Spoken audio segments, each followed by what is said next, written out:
Hello there, and welcome to Daniel's Infinite Playlist. And this is the classic album review section where we basically look into an album that has been released in the past. It could be an album released last year, or it could be an album released, 20 years ago. And today we're reviewing one of my favorite albums of all time, and it's I Blame Coco's The Constant, which was released in 2010. And for those of you who don't know who I Blame Coco is, well, I Blame Coco used to be the solo project of Elliot Sumner, who's actually Sting's daughter. And this is like the first music that she released because she's had several musical projects, and this was actually like the first time she released something like something on record, and this actually signified like a shift from her punkier sound to something more akin to electropop and like the trends during that time.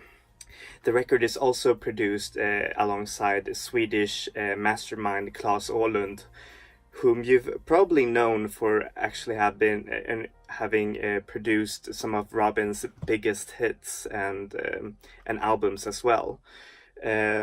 Also, this album was recorded in Sweden, so there's even more of a case for me, to just love this album. I'm just being silly there. Anyways, how is it to listen to this album? Well, it's a bit like this.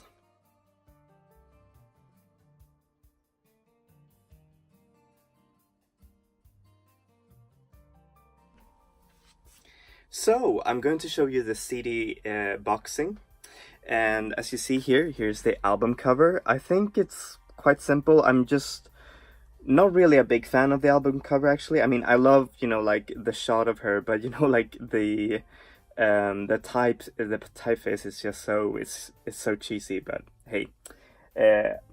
It was 2010, so I mean, it was probably different. And I also like, like the green tint that the CD cover has. It's actually quite cool, and you see here. And then there's the booklet, and you see here, to access exclusive I Blame Coco content online, insert the CD into your computer hard drive and go to iblamecoco.co.uk. I'm not sure if the website is still running, but anyways, here are the lyrics, and it's quite simple. It's your basic, like pop rock record with a touch of electropop, and it also has like some things here from the artist herself, and yeah, so there's that. So to the actual review.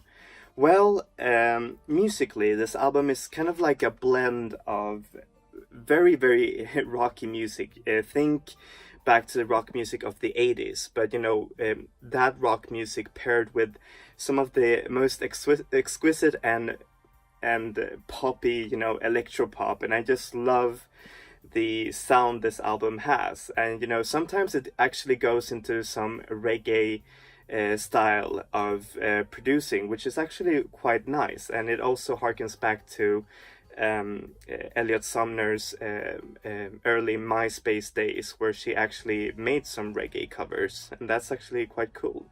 And it's also very gritty, it's very electronic, but like Elliot Sumner clearly has like an ear for a pop hook, and if you listen to this album once, you'll feel that you'll want to listen to it so many more times because of the melodies and because of her voice and because of like her charisma of pulling this album. It's just so amazing. Like you wouldn't believe that this was actually like a gem from the album cover alone, and I just love it so much.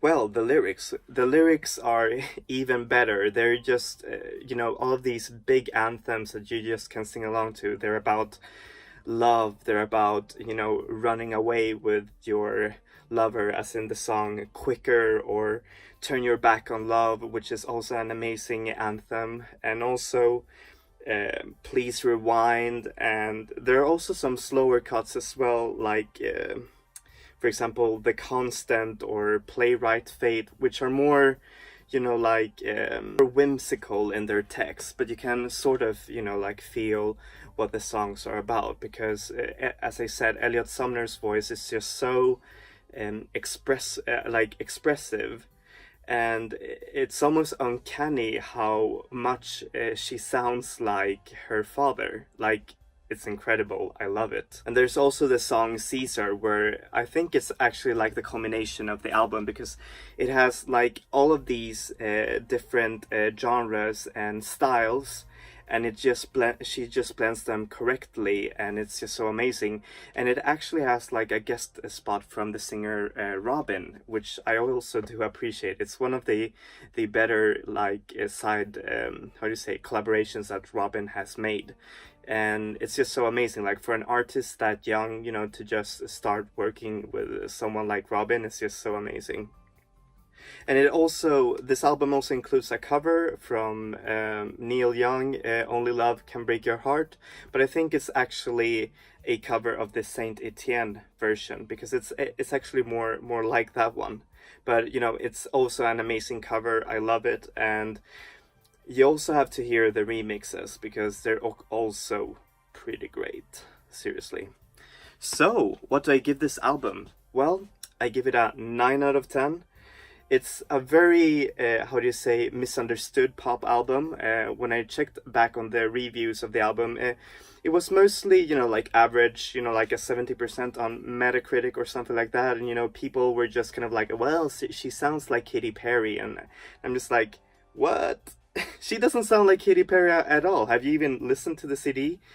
And I just feel like if she had released this album today, I think more critics would have loved her, because now critics are more able to love pop music as before in 2010, where pop music was still kind of like, you know, like, and now pop music is more accepted. And I think that I Blame Coco actually was quite of a visionary with this album, because she just like paved the way for so many artists out there. And I just really love that even if there was like one album of it, I just wish to see if she what she would have done, you know, with a second I Blame Coco album. But I don't think she's gonna come back to it, because she's got so many other projects. Like for example, this year she released an album as an electronic musician as Val, and she also has her solo project which goes under her own name, Elliot Sumner. And you can see like some traces of the I Blame Coco sound on it, but you know, it's more rocky, more punky, more of what Elliot Sumner wanted. And well, another thing that also kind of drags the grade of the album down is also because apparently this album wasn't completely made with I Blame Coco's, you know, like Elliot Sumner's own inspirations and all of that, because apparently the electropop sound was very much influenced by the Island Records president during that time. So yeah, which is kind of sad. And but on the other hand, I wish to see a continuation. I mean, but that's just me. I really love Elliot Sumner's other projects as well. They're very good also. But there are not so many people talking about this. So yeah, that's why I wanted to talk about this.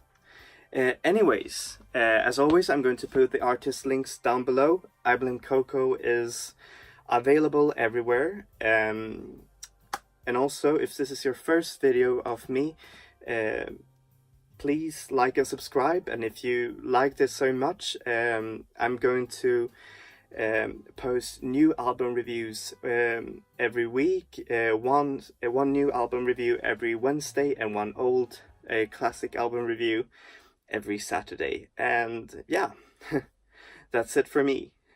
Enjoy music, enjoy life, people. Hej då!